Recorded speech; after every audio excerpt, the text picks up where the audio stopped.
Hello, Josh Thomas, mortgage broker in Utah. How are you today? Hey, I just wanted to take a couple minutes and talk to you about assets, both for down payment and for reserves, two different things, but at the same time coming from the same place, assets. And so I'm going to go through and show you Fannie Mae, Freddie Mac, FHA, VA, USDA comparison here in just a second. But before I do that, I want to talk about cryptocurrency. Cryptocurrency, really big, becoming very, very popular. However, it is still completely disregarded by anything mainstream, meaning that it's the exact same thing as undocumented cash. So if somebody has 10,000 bucks in cash in their house and they're trying to use it for the transaction, I can't allow it unless it fits into what I'm going to be talking about here in just a second. And yes, we get very creative at times in order to make it fit. But if you're going to be moving $100,000 of cryptocurrency in order to use for your down payment for a house, or your client they need to move the money now, really even before they start shopping and everything, because if it's a Fannie Mae loan, they're going to have the money in there for probably 75 days before closing. Now, if it's Freddie Mac or even FHA, we could probably get away with only 45 days before closing. But if it's less than that, we're not going to be able to close, not until it's seasoned. Okay. So let's go ahead and jump into it. Let me talk to you about that and some references. By the way, cryptocurrency isn't the only thing that is considered cash on hand. It's also cash or other money if they have country or money out of the country and they can't document the transition of it. Sometimes it's just easier just to move it and wait that 45 days. But if any of your clients have money that's going to come from a weird source, ask them, because most of them don't think about talking to us, including unsecured loans, right? If they don't have enough money for down payment, they can go get unsecured loans and we can just wrap that into their debt to income ratio. But unsecured loans are just like cryptocurrency. They're not an acceptable source. So that means that they need the money in their account 45 days or more before closing. Okay. So again, Fannie Mae for down payment as well as reserves, 60-day bank statements, meaning the money has to be there about 75 days before closing.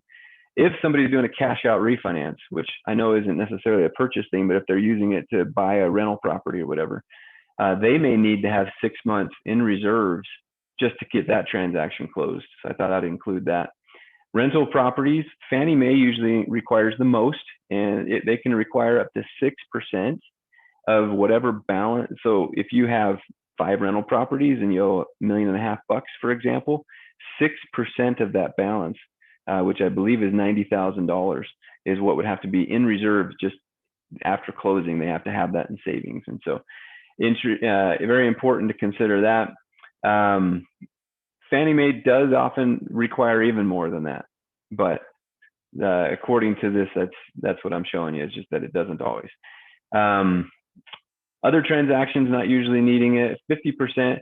So both Fannie Mae and Freddie Mac in these last points are the same. Basically, if there's a large deposit, say $10,000, well, you would have to be making $20,000 a month in order for us not to need to document the source of that $10,000. Or accordingly, if you're making $5,000 a month, that means you can deposit up to $2,500 without us having to document it. And then earnest money, if you're doing 20% down, we usually don't have to document much more than that. Freddie Mac, like I said, the same, but one of the beauties about Freddie Mac is only the 1 month of bank statement. They often require less for rentals. FHA and really VA and USDA are all kind of the same, where their large deposits are less based off of your income and more based off your purchase price. And then earnest money, it's kind of similar. It's a completely different way of doing it, but it ends up being about half the time we have to document it. But VA and USDA, both of them require 2 months of reserves almost always, and that usually shocks people. So that's kind of interesting. And then this one is a huge snag for a lot of people doing USDA loans. Every dollar that's deposited, I have to document. And the reason why is because it's normally it's an income-driven program. You can't make too much money, so they're trying to find out if you have other household income that you haven't disclosed. So we have to document every deposit. It can get kind of nuts. And so anyway, hopefully that information is really helpful to you. Make sure you share this. There's a ton of people that know very, very little about this information. There's a severe lack of financial literacy, and my industry is not real generous with that knowledge, other than people like me. And so please share this information, populate it, use it for family night, educating your kids, whatever. If you got young adult kids, make sure that they take a minute and watch this. Comment on it if you got comments to add to it or questions. And then make sure you've subscribed to the channel so that you can get the other updates that I don't email. Talk to you later. You have a wonderful day. Thank you very much. We'll see you.